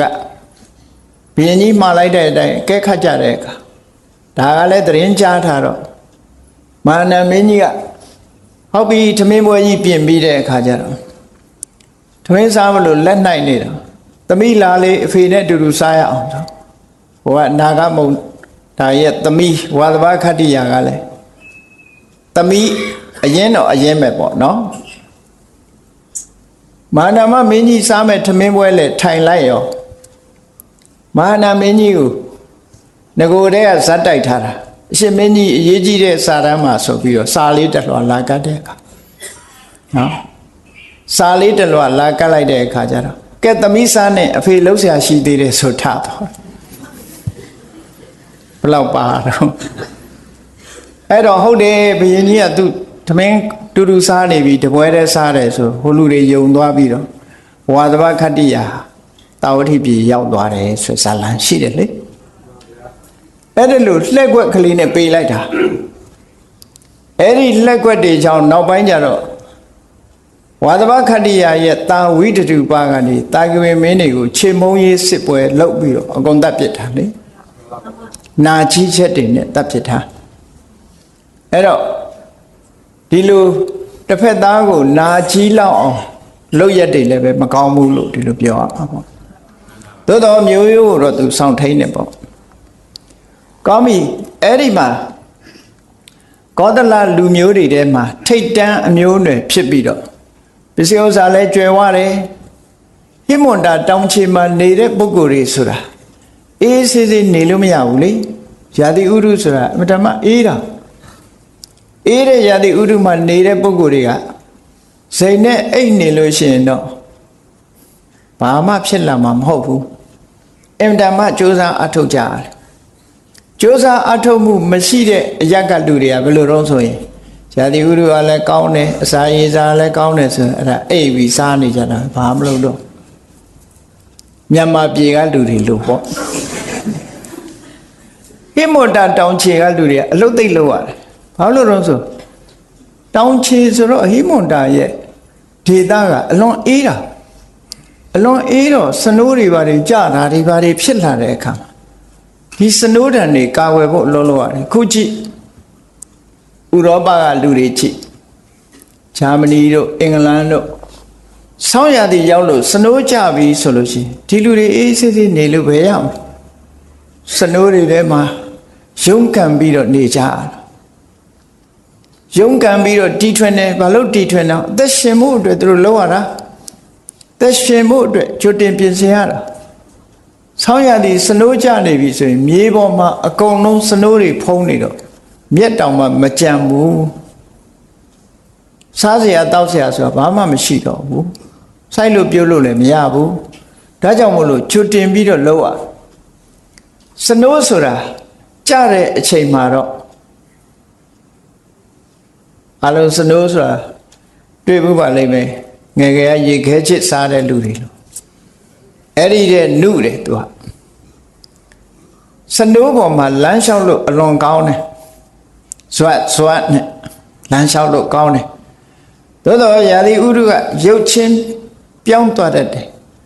0အောင်ရောက်အေးသွားပြီဆိုလို့ရှိရင်ဟောဒီစနိုးတွေကခဲသွားတယ်ခဲသွားရင်ရေခဲတုံးကြီးလိုမှန်မြင်ကြီးလိုဖြစ်သွားပြီဒီပေါ်လမ်းလျှောက်ရင်တော့လဲမှာပဲလဲရင်တော့ပြန်ထားဖို့မကြိုးစားလိမ့်နဲ့ခက်ခဲတယ်ပြန်ထားဖို့ခက်ခဲသွားအဲ့တော့ဘာလို့ရတော့ဆိုရင်စနိုးတွေကျလာပြီဆိုရင်ဒီစနိုးတွေဖယ်ရှားပစ်ဖို့ကြိုးစားကြရတယ်အဲ့ဒီနိုင်ငံတွေမှာရုန်းကန်နေရအများအားဘုန်းကြီးတို့အမေရိကန်နေတော့ဆိုရင်ဆောင်းရာသီစနိုးကျပြီဆိုရင်3 နာရီလောက်ကထပြီးတော့စနိုးရှင်းတဲ့ကားကြီးတွေတကြောင်ကြောင်မောင်းနေတာလမ်းမှာဒီစနိုးတွေကိုဖယ်ပစ်နေတာမဖယ်လို့ရေခဲတုံးကြီးတွေဖြစ်သွားပြီဆိုရင်ကားရောလူရောသွားလို့ရတော့မှာမဟုတ်တော့ကိုယ်အိမ်တကားကလည်းတကားဖွင့်လို့ရမှာမဟုတ်ဘူးအဲ့တော့စိန်နဲ့အိတ်နေလို့မဖြစ်ဘူးတဲ့စနိုးရာသီရောက်လာပြီဆိုလို့ရှိရင်ပေါက်ပြားတက်လက်ကင်ပြီးတော့စနိုးတွေကော်ထုတ်ရတဲ့အလုပ်ကိုလုပ်ရတယ်ပြင်းနေလို့မရဘူးလှေကားတွေပေါ်စနိုးကြလို့ရှိရင်တော့စားတွေကိုတိမ့်ထားပြီးအဲ့ဒီစားဖြူလိုက်ရင်စနိုးကအရေးပြောကြသွားတယ်လှေကားတွေပေါ်မှာလည်းရှင်းထားရတယ်အရေးကိစ္စရှိလို့ထွက်ချင်စနိုးတွေဖုံးနေလို့ရေခဲဖြစ်သွားရင်ထွက်ဖို့မတမခဲနေဘောဓုတရှိအောင်ဘုန်းကြီးတို့လည်းအင်ကြီးထထဝဘိုးချနေစီခေါင်းကိုလုံအောင်ဆောင်းအထထခြေအိတ်လေးတွေဝပေါက်ပြားကင်ပြီးစနိုးတော့ကော်ခဲ့ရသေးတာပဲကျောင်းပေါကပိတ်နေမှာဆိုလို့နော်အဲ့တော့အဲ့ဒီကလူတွေကအင်တမစူးစမ်းကြရတယ်အဲ့ဒါကြောင့်မလို့ပြောတာ ဖះလောင်းကဟိမန္တာတောင်ခြေကဒီကနေကြည့်လိုက်ရင်ဖြောင်းပြောက်ဟောဒီမြောက်ထဲမှာဟိမန္တာတောင်ခြေမှာသူ့ရဲ့ဒေသရှိပါတယ်ကောသလတိုင်းထဲကထက်တန်းကြတဲ့မျိုးရိုးတစ်ခုပစ္စည်းဥစ္စာလည်းကျွယ်ဝတယ်လုံလဝိရိယလည်းအမြဲတမ်းကောင်းတဲ့မျိုးရိုးကပါလို့ဒါမြတ်စွာဘုရားအလောင်းကဗိမိတာရမင်းကိုဒီလိုပြောခဲ့အဲ့ဒီမှာသူဆက်ပြောတာဗာပြောတော့ဆိုအာဒိဋ္ဌာနာမခွတ်တေနတာကိယနာမဇာတိယသူအနွယ်ဟာအာဒိဋ္ဌနေမျိုးနေတွေဖြစ်ပါတယ်ဇတ်ကတော့တာကိယဇတ်ဖြတ်ပြောတယ်တမ္မာကုလပပ္ပစိတောနကာမိအဘိပတ္ထယေအဲ့ဒီမျိုးရိုးကနေသူသင်္ကန်းဝတ်လာတာပါတဲ့ကာမဂုဏ်အာယုန်တွေကိုသူမမျှော်မှန်းပါဘူးအလုံးကိုစွန့်လွတ်ခဲ့တာပါလို့ဟောဒီစကားအရမြတ်စွာဘုရားအလောင်းတော်ရဲ့ဇာတိဒေတာမျိုးရိုးအကြောင်းကိုတစွန်းတဆဘုန်းကြီးတို့သိခွင့်ရတယ်ပေါ့ဒါမူရင်းသုတ်တန်ကဖော်ပြတဲ့စကားလေးတစ်ခုကဲဒါဖြင့်ကောင်းပြီတာကိယနာမဇာတိယမျိုးရိုးကတာကိယပါလို့ဘာကြောင့်ပြောတာတော့ဟိမန္တာတောင်ခြေကလူမျိုးတစ်မျိုးဘာကြောင့်တာကိယလို့ခေါ်ရတယ်လဲလို့ဆိုတဲ့တာကိဝင်သမိုင်းကိုပြန်ပြီးတော့ကြည့်တဲ့အခါအဲ့ဒီသမိုင်းကြောင်းကိုဖော်ပြထားတာတော့ဒီကနိကေတိလက္ခဏာဝက်ကအမထတုတ်ပါတစွန်းတစပါရှိတယ်ပေါ့အဲ့ဒီကောသလတိုင်းတွေကပဲအောက်ကကဆိုတဲ့ဘုရင်ကြီးဟာအမတမဘုံတကူကြီးတယ်ဘုရင်နေဆိုတာမိဖုရားကြီးတွေဆုံးသွား၍ဖြစ်စေသူများကလာဆက်လို့ဖြစ်စေမိဖုရားငယ်ငယ်တွေနောက်ထပ်လက်ထပ်လေးရှိကြတာ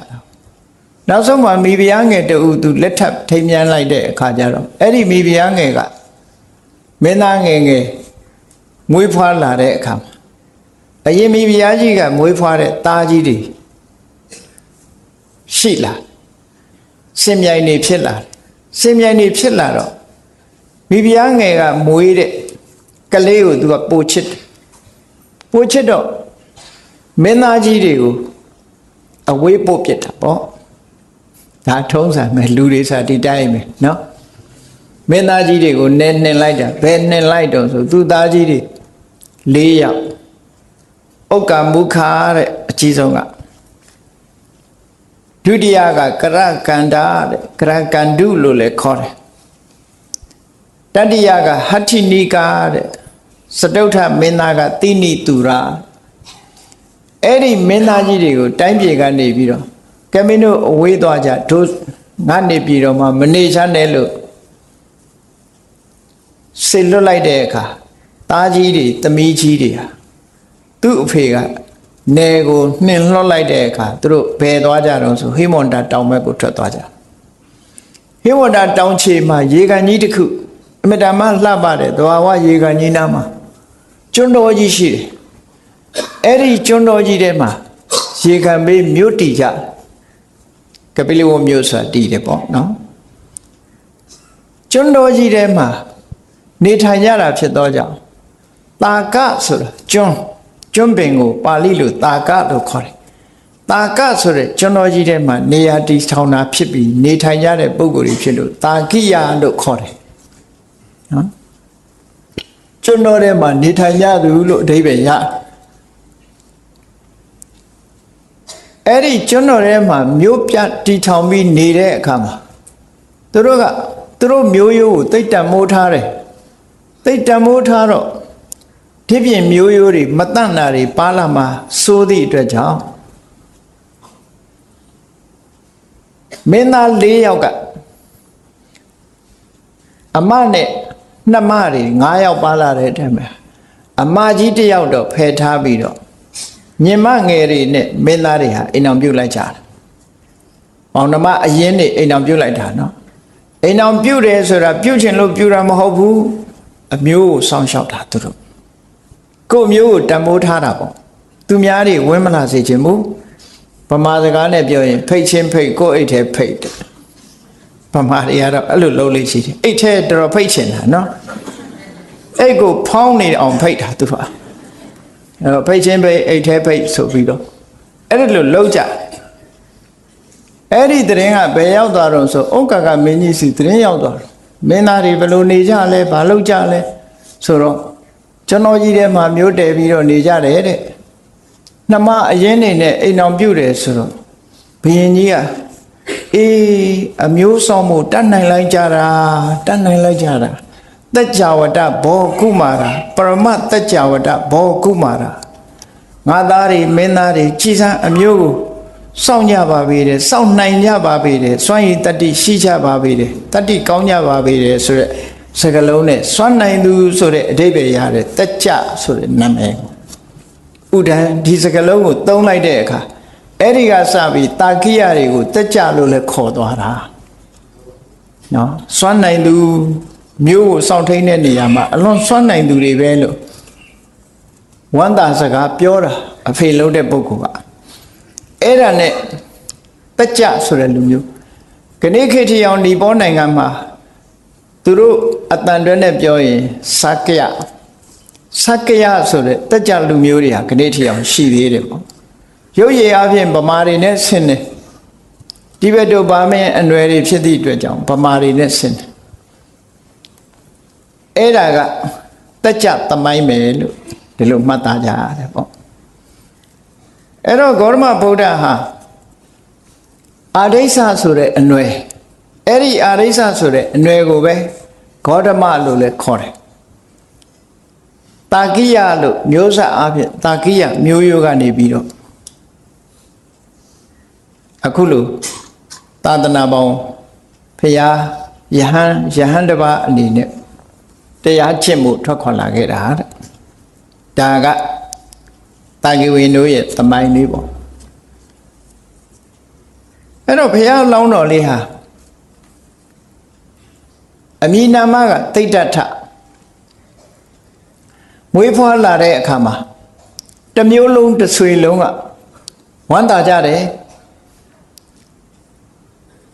အင်မတန်မှဘုံကံချီးမားတဲ့ပုဂ္ဂိုလ်တူမွေးဖွားလာတဲ့အခါမှာ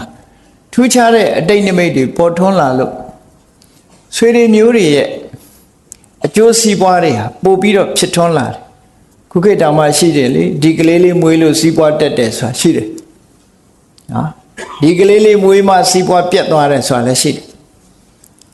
အဲ့တော့ဘုရားလောင်းလေးမွေးလာတဲ့အချိန်ကျတော့ကိစ္စဝိစ္စတွေကလွယ်လွယ်ကူကူနဲ့အောင်မြင်ကြတယ်ပေါ့လုပ်ငန်းကင်တာတွေပို့ပြီးတော့ဆင်ပြေးလာအဲ့ဒါကြောင့်မို့လို့တိဋ္ဌထလို့နာမည်ပေးလိုက်တာပေါ့တိဋ္ဌတိဋ္ဌိအဋ္ဌအလုံးလုံးကိစ္စဝိစ္စတွေအကုန်လုံးပြည့်စည်တယ်ချောမွေ့တယ်ပို့ပြီးတော့အောင်မြင်လာတယ်ဆိုတဲ့မင်္ဂလာအတိတ်နဲ့တိဋ္ဌထလို့နာမည်ပေးထားတယ်အဲ့ဒီတိဋ္ဌထမင်းသားလေးအဗ္ဗဓမ္မလည်းဥစ္စာဒနာကျွယ်ဝလာတဲ့ပုဂ္ဂိုလ်ဖြစ်သည့်အတွက်ကြောင့်မိဘကလည်းဥစ္စာဒနာကျွယ်ဝတယ်ကျွယ်ဝတဲ့မျိုးရိုးမှာမွေးဖွားလာတော့မိဘတွေကလည်းအလွန်အလိုလိုက်တယ်ပေါ့အလွန်လိုလိုက်တယ်သို့တော့ဘုရားပိဋကကျမ်းစာတွေထဲမှာတော့ဘုရားအလောင်းလေးကိုပညာသင်ပေးတယ်ဆိုတာထေရဝါဒကျမ်းစာတွေထဲမှာမပါဘူးမဟာယာနကျမ်းစာဖြစ်တဲ့လလိတဝိထာရကြတော့ဘုရားလောင်းလေးကိုအခရာပညာတို့အခြားတတ်တဲ့ပညာတွေကိုဆရာကနေပြီးကျူးရှင်လာပေးတာတော့ပါတယ်သူတို့ထဲမှာသီးသန့်သင်ပေးတာရှိတယ်ပေါ့အဲ့ဒါကတော့လူသားနဲ့ပို့ပြီးတော့ဆန်းတယ်ထူးခြားတဲ့ပုံကိုယ်တွေကမသင်မဲတတ်တာတော့မဟုတ်ဘူး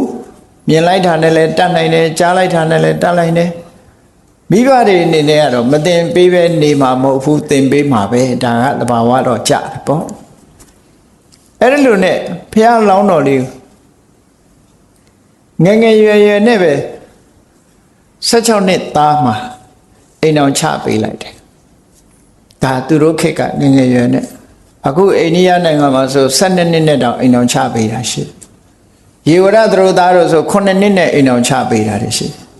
ဟောအခုခေတ်တော့မတော်ရရောပိုးငယ်တာတွေနဲ့အိမ်အောင်ကြတာလည်းရှိတယ်နော်အဲ့ဒီမှာ ဖះလောင်းတော်လေးဘယ်လိုသူ့ဘဝမှာချမ်းချမ်းသာသာမင်းသားငယ်ဘဝတုန်းကဘယ်လိုနေထိုင်ခဲ့ရတယ်ဆိုတာကိုအင်္ဂုတ္တရနိကေသုခုမာလတုတ်မှာမြတ်စွာဘုရားကိုယ်တိုင်ကပြန်ပြီးတော့ဟောပြောထားတာရှိတယ်သူနေခဲ့တဲ့ဘဝလေးရဲ့ပြည့်စုံမှုပြောတာစတင်ပြီးတော့အဲ့ဒီတုတ်တံသုခုမာလတုတ်လို့ဆိုတဲ့အတိုင်း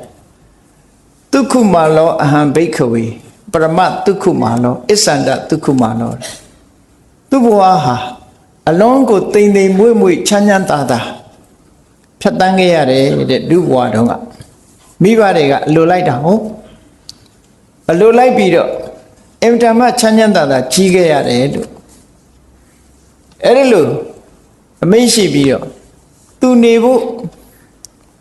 နန်းဆောင်၃ဆောင်ဆောက်လုပ်ထားတယ်တဲ့သူ့အတွက်ရည်စူးပြီးတော့ဆောင်းရာသီမှာနေဖို့အတွက်လုံလုံချုံချုံနော်အေးတံကိုကာကွယ်တဲ့အဆောက်အဦမျိုးနန်းပြတ်သက်မျိုးဆောက်လုပ်ပြီးတော့ထားတယ်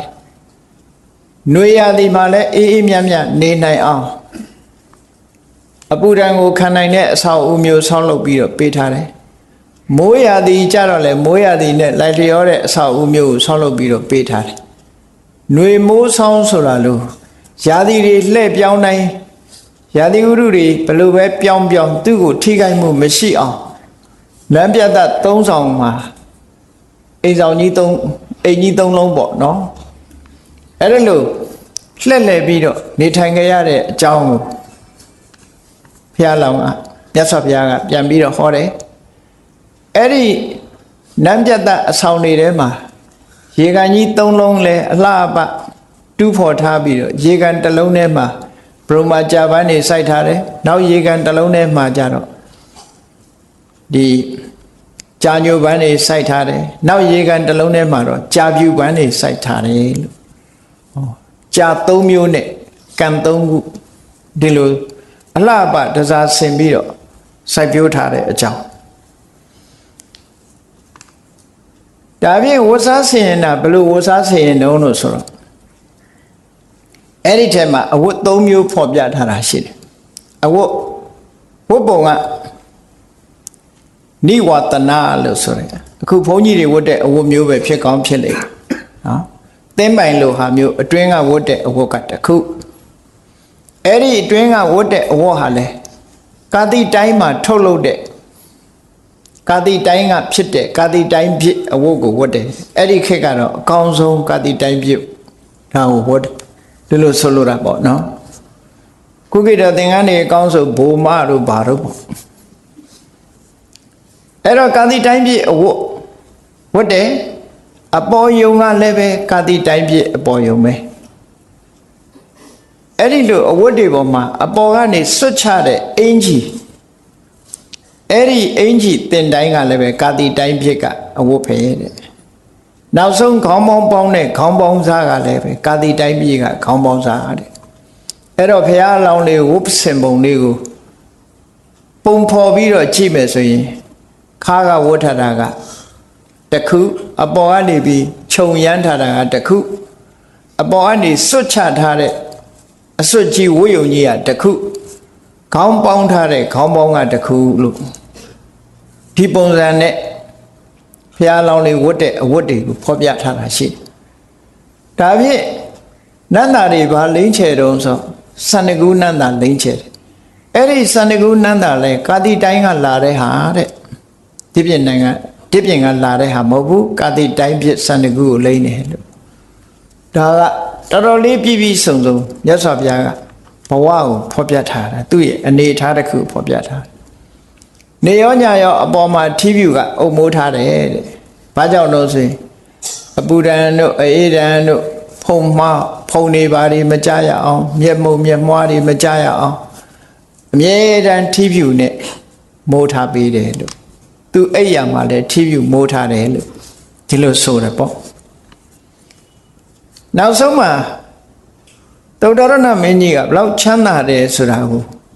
ဖော်ပြထားတဲ့စကားတစ်ခုကတော့ပါတခြားအိမ်တွေမှာဆိုရင်တဲ့ကြေးတွေကျွန်းတွေအလုံသမားတွေကိုထမင်းကျွေးတဲ့အခါမှာဘာနဲ့ကျွေးတော့ဆိုရင်တံပိုးနေတဲ့စကွဲ တန်ဖိုးနေတဲ့စကားထမင်းကိုချက်ပြီးတော့ပေါ့အုံးရည်လို့ခေါ်တဲ့ဆန်စည်းရည်ကိုအချင်းတဲထားတဲ့ပေါ့အုံးရည်နဲ့ကျွေးတယ်ဒီပြင်ဟင်းမပါဘူးနော်စားလေးနဲ့ငရုတ်သီးလေးနဲ့ဝါတာမျိုးလို့ပေါ့အချင်းလေးတောက်အဲ့ဒါလို့စကွဲထမင်းနဲ့ပုံးရည်ဟင်းနဲ့ပဲတခြားအိမ်တွေမှာကျွေးလေးကျွေးထားရှိတော့လဲသုတ္တရဏမင်းကြီးရဲ့နန်းတော်မှာတော့အဲ့ဒါလို့မကျွေးဘူးတဲ့ကျေးရီကျွန်းနေလုံသမားတွေကိုဗာပေးတော့ဆိုရင်တာလိမန္တောဒနာကြောက်တောင်တွေမှာစိုက်ပျိုးထားတဲ့တလေးစပါးထိုခေတ်ကထိတ်တန်းစပါးမျိုးတစ်ခုပေါ့ခုခေတ်ဘာစပါတီတို့ဘာတို့လို့ဟာမျိုးလို့ပြောလိုက်အဲ့ဒီထိတ်တန်းတလေးစပါးနဲ့မန္တောဒနာလို့ဆိုတော့အသားပါတယ်ပေါ့ဓမ္ပေါက်ထမင်းလို့ဟာမျိုးကောင်းကောင်းချက်ပြီးတော့ကျွေးတယ်လို့ဒီလိုပြောတယ်အဲ့တော့သုတ္တရဏမင်းကြီးကသဘောလည်းကောင်းတယ်ပစ္စည်းဥစ္စာလည်းတတ်နိုင်တယ်အလုံးပေါ်မှာရက်ရောတယ်ဆိုတဲ့အဓိပ္ပာယ်လည်းပေါ်တယ်ပတ်စံရှိတိုင်းလည်းပဲကျွေးမလဲတချို့မတန်ဘူးလို့ပြောကောင်းပြောလိုက်မယ်နော်အဲ့တော့ကျေးတွေကျွန်းတွေအလုံးသမားတွေပဲဖြစ်စီအကောင်းဆုံးဆန်နဲ့သားငါးနဲ့ကျွေးတယ်လို့ဒီလိုအဓိပ္ပာယ်ရတယ်အဲ့တော့အဲ့ဒါကိုကြည့်မယ်ဆိုလို့ရှိရင်သုတ္တရဏမင်းကြီးတို့ကတတ်လွတ်စားတာမဟုတ်ဘူးဆိုတဲ့အဓိပ္ပာယ်လေးပေါ်တယ်ပေါ့တဲလွန်စားတခုတတ်လွတ်စားတာမဟုတ်ဘူးသားငါစားတယ်အဲ့တော့သားငါစားတယ်လို့ဆိုတဲ့နေရာမှာဘာကြောင့်သားငါစားကြသလဲဘာကြောင့်တတ်လွတ်မစားသလဲလို့ဆိုသားငါကယာတိဥဒုထံကိုပို့ပြီးတော့ခံနိုင်တယ်လို့ပြောတယ်ဟိမောတာတောင်ချေမှာဆိုတော့အေးတယ်အေးတဲ့အခါမှာအသားစားပေးတယ်ဒီလိုလဲပြောကြတယ်ပေါ့နော်မျိုးစုံပေါ့လေအယူဆမျိုးစုံအဲ့တော့ယာတိဥဒုပူတဲ့နိုင်ငံတွေမှာတော့အသားစားရင်မြန်မြန်ပုတ်လိုက်ဟင်းသီးရွက်စားတာကောင်းတယ်လို့ဒီလိုပြောတဲ့လူရှိတယ်အဲ့တော့ဟိမွန်တာဒေသတို့လို့အမြဲတမ်းအေးတဲ့နေရာကြတော့သားငါတိရစ္ဆာန်ကလည်းပေါ်တယ်ပေါ်တော့အဲ့ဒီတလေးစပါးနဲ့မန္တဆိုတဲ့အသားနဲ့ရောပြီးတော့ချက်ပြုတ်ထားတဲ့တလေးထံပေါက်ဆွမ်းကိုထမင်းကိုကျွေးတယ်လို့ဒီသုတ်တန်အရာအဲ့ဒါလို့သိရတယ်ပေါ့ဘုရားလောင်းတော်လေးဟာအခုလိုပြည့်ပြည့်စုံစုံမွေးဖွားပြီးတော့ပြည့်စုံတဲ့ဘဝမှာနေရပြီမယ်လို့နောက်ဆုံးကြတော့ဟောဒါတွေအလုံးကိုစွန့်လွတ်လိုက်တာပဲဒါတွေအလုံးကိုစွန့်လွတ်တယ်16နှစ်သားမှာနမေတော်တဝင်းခွဲဖြစ်တဲ့ရတောဒရာနဲ့လက်ဆက်ပြီးသက်တော်29နှစ်လောက်ရောက်တဲ့အခါမှာသားတော်လေးရဟုတ်လားမွေးဖွားလာတယ်29နှစ်အရွယ်မှာပဲစိတ်ဓာတ်ကလည်းရင့်ကျက်လာသည့်အတွက်ကြောင့်မိသားစုကိုမချစ်တာမဟုတ်ဘူးဘုရားလောင်းတော်လေးဟာသူမွေးဖွားလာပြီးတဲ့နောက်မှာလဲ9ရက်သားအရွယ်လေးမှာပဲမေတော်ကဆုံးသွားတယ်မေတော်ဆုံးသွားသည့်အတွက်ကြောင့်မေတော်မာယာဒေဝီရဲ့ညီမတော်ဖြစ်တဲ့ပဇာပတိဂေါရမီကမေတော်အရာနေပြီးတော့နှုတ်ချိုတိုက်ကျွေးပြီးတော့မွေးခဲ့သူ့သားအရင်ကိုတော့နှုတ်ဒိန်းနေနဲ့ထားပြီးတော့ဖះလောင်းကိုကိုယ်တိုင်နှုတ်ချိုတိုက်ကျွေးခဲ့တယ်တူကလေးပေါ်မှာပို့ပြီးတော့မေတ္တာထားတယ်ပေါ့အမတ်လုပ်တဲ့ပုဂ္ဂိုလ်ကတူလေးမွေးဖွားပြီးတော့9ရက်လောက်မှာဘဝဆုံးသွားတာအဲ့တော့ညီမ2ယောက်ဟာမီးဖွားတာ3-4ရက်လောက်ပဲကွာချမယ်လို့သူပြောနန္ဒမင်းသားက3-4ရက်လောက်နောက်ကျပြီးတော့မှနန္ဒမင်းသားမွေးဖွားတယ်အဲ့ဒီမှာဘုရားလောင်းရဲ့မေတော်ဆုံးသွားတဲ့အခါညီမတော်မဟာပဇာပတိခောရမီကမေတော်အရာမှာတည်ပြီးတော့ဒီဘုရားလောင်းလေးကိုပြုစု ကျွေးမွေးဆောင်ရှောက်ခဲ့တယ်လို့ဒီလိုဆိုတာပေါ့နော်အဲ့တော့လူဘဝမှာငယ်ငယ်လေးတွေကအမေဆုံးသွားတယ်ဆိုတဲ့ပုဂ္ဂိုလ်ရဲ့ခံစားချက်ဟာစဉ်းစားကြည့်ပေါ့လူသားတစ်ယောက်အဖေနဲ့ပဲနေရတယ်လို့ဖြစ်တယ်သို့တော့အဲ့ဒီခံစားချက်တွေမရအောင်မတိသေးခင်အရွယ်ကပဲမိထွေးတော်ဂေါရမီမိထွေးတော်ဆိုတာခုခေတ်တော့တချို့ရက်တွေတော့ဘယ်လိုခေါ်တယ်တော့မသိဘူးဘုန်းကြီးတို့အရက်ကြတော့အတော်လို့ခေါ်တယ်အမေရဲ့ညီမကိုအတော်လို့ခေါ်တယ်စာပေကျမ်းကမှလည်းပဲမာတုဆာဆိုတာမာတုပခိနီအမေရဲ့ညီမမိထွေးဆိုတဲ့အသုံးကြတော့အဖေရဲ့နောက်မိန်းမလို့အဓိပ္ပာယ်ရောက်တယ်အဲ့တော့မိထွေးတော်ဂေါရမီဆိုတာအဖေရဲ့နောက်မိန်းမမိထွေးဆိုတာတော့ကောင်းခဲ့တယ်လေနော်မိထွေးကလည်းကောင်းခဲ့တယ်ပထွေးကလည်းကောင်းခဲ့တယ်အဲ့ဒီမိထွေးမျိုးပြောတာမဟုတ်ဘူးအတော်တော်တဲ့ဗဇာပတိဂေါရမီလို့ဒီလိုနားလဲရအဖေနောက်မိန်းမဖြစ်လို့မိထွေးခေါ်တာမဟုတ်ဘူး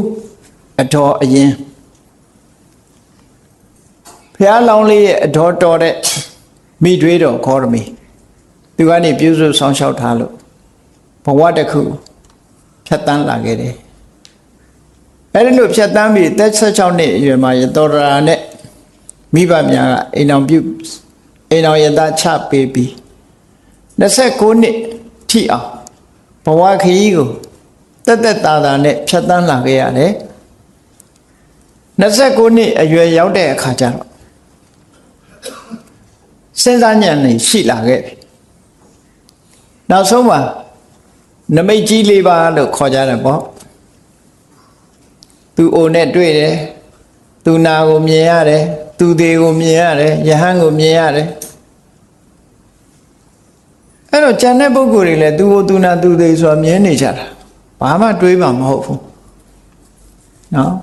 တွေးမှမဟုတ်ဘူးဘုရားလောင်းကြတော့စဉ်းစားတဲ့ဉာဏ်ကအမှန်တမ်းကြီးမားတာသူကိုတွေးလိုက်တာနဲ့ငါလည်းပဲအိုရအောင်မှာပဲဆိုတဲ့အတွေးဟာရလာ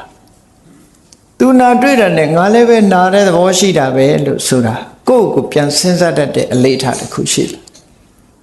သူသိနဲ့တွေ့တော့ငါလည်းပဲသိရအောင်မှာပဲလို့ဆိုတယ်ဒီအတွေးတွေဝင်လာတဲ့အခါကျတော့ငါလည်းအိုရအောင်မှာပဲဆိုတဲ့အတွေးကဘာကိုဖယ်ရှားပြစ်နိုင်တယ်လဲလို့ဆိုရင်ကိုနုပြိုလို့နုပြိုမှုကိုအကြောင်းပြုပြီးတော့တက်တဲ့မန်ရစ်မှုကိုဖယ်ရှားပြစ်နိုင်တယ်ယုပ္ပနမထလို့ခေါ်တယ်လူငယ်လူရွယ်တွေမှာတက်တဲ့မန်မျိုးအဲ့ဒီအတွေးကဖယ်ရှားပြစ်လိုက်တယ်စဉ်းစားကြည့်ပေါ့ငါလည်းပဲအိုရအောင်မှာပဲလို့ဆိုရင်နုပြိုမှုရဲ့ပေါ်မှာမောက်မာတာကြာဆင်းသွားနိုင်တယ်ပေါ့ငါလည်းပဲနာရအောင်မှာပဲဆိုတာကိုစဉ်းစားလိုက်တဲ့ဖြင့်ကျမ်းမာတယ်ဆိုတဲ့အပေါ်မှာမာနတက်နေတာတွေလည်းပဲဖယ်ရှင်းပြနိုင်တယ်ပေါ့ငါလည်းပဲတေရအောင်မှာပဲလို့တွေးလိုက်တဲ့အတွေးဟာအသက်ရှင်းနေဖို့အပေါ်မှာမာနတက်နေမှုဟာကြာဆင်းသွားတယ်တနေ့ကိုတေရမှာဆိုတဲ့မှန်ကန်တဲ့အတွေးတစ်ခုကြောင့်မိလျော့မနေတော့ဘူးဟောဒီအိဗယ်တွေကိုဆောင်းနေပေါ့မထလို့ဆိုတာရစ်မှုတယ်လို့ခေါ်တယ်ယာဓုရဲ့ရှိရင်ယာဓုကိုရစ်မှုတယ်နုပြိုရင်နုပြိုမှုရစ်မှုတယ်ကျမ်းမာရင်ကျမ်းမာမှုကိုရစ်မှုတယ်အသက်ရှင်နေရင်အသက်ရှင်မှုပေါ်မှာရစ်မှုတယ်လူတွေဟာရစ်မှုတယ်ဆိုတာ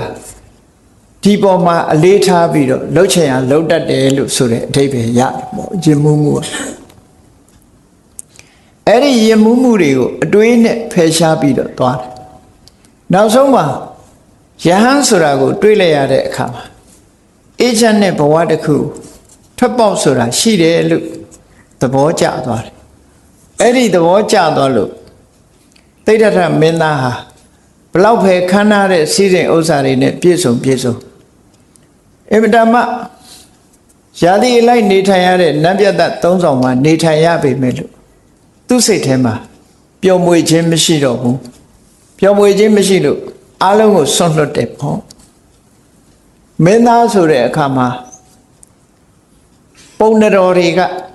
ကြံအင်လက္ခဏာဖတ်တဲ့အခါဒီလိုကြံအင်လက္ခဏာနဲ့ပြည့်စုံတဲ့ပုဂ္ဂိုလ်မျိုးဟာလူဘဝမှာနေရင်စကြဝဠာမင်းဖြစ်နိုင်တယ်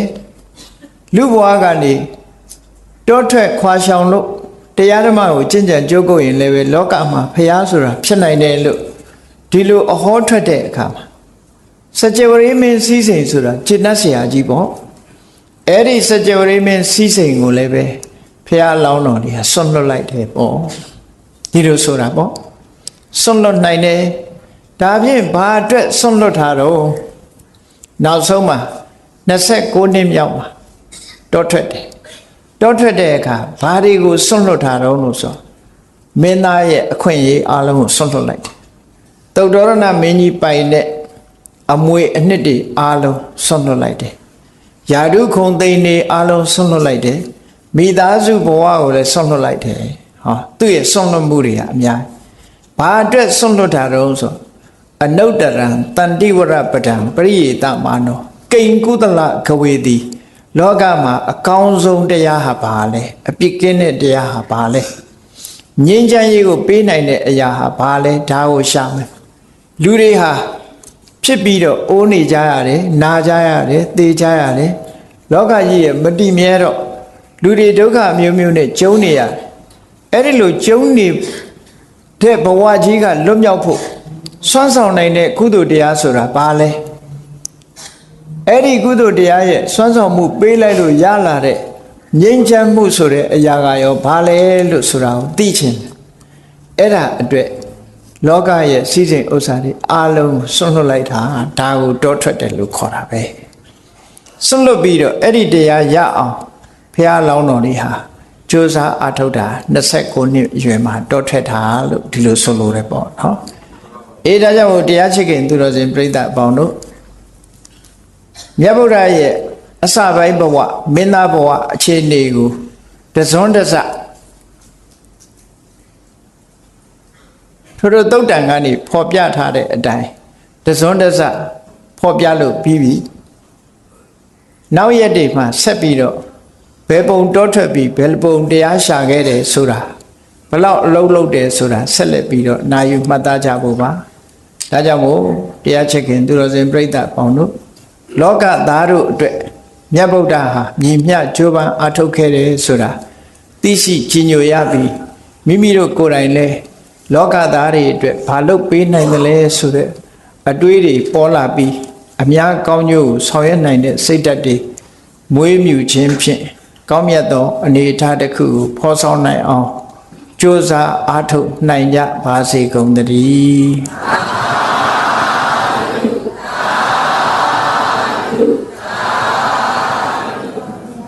ကဲမေတ္တာပို့ရအောင်တတ္တဝါများစွာဖေးရန်กว่าချမ်းသာကြပါစေတတ္တဝါများစွာ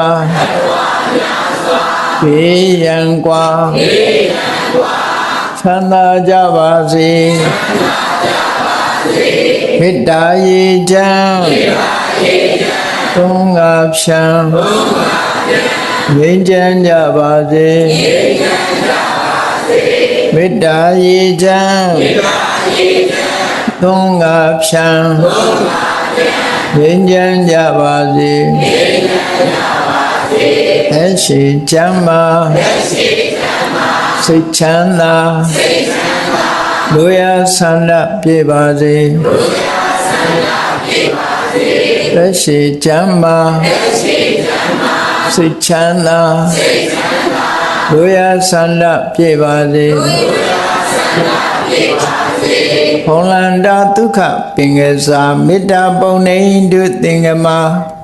မနောတရာတိတဗေတံဘဝယန္တုဒုက္ခန္တကမေတ္တာပုံနေတုသင်္ကမစုပေါင်းပို့အပ်မေတ္တာတဟုရောင်ပြပါဝင်းငွေလာမင်းနှင့်ရောင်ခြင်းရှဲယုံပေါင်းဆောင်ရခြင်းကြောင့်တဗေတံကျွမ်းမဲ့ဥဒ္ဒုံလုံးစုံများစွာတတ္တဝါတို့၏မနောတရာတိမြင်မြဖြူစင်အေးကြည်လင်းသည့်ရေစင်ပြည့်တင်းစိတ်နှလုံးတည်ဟုသောရေအိုင်ကြီးအတွင်၌ ဒုက္ခပင်သာစင်ထာဝရအေမြကြည်သာတာယာပွင့်လန်းချမ်းသာဒုက္ခရိဟုသောကုမုဒ္ဒရာကြာပန်တို့သည်ဖုံးလန္တာဝန္တာရွှင်မြူဝမုံလူလျက်ကြည်နူးပွဲကြုံဖူးပွင့်ကြကုန်သည်ဖြစ်၍ဒုက္ခနကလေးအောင်လေးတဲ့ရောရှက်သင်ပြန့်ပိတိတိဟုသောယလန်တို့သည်ဘဝယန္တုကောင်းစွာမဲ့သွေကြိုင်လည်၍နေကြပါစေကုန်တည်း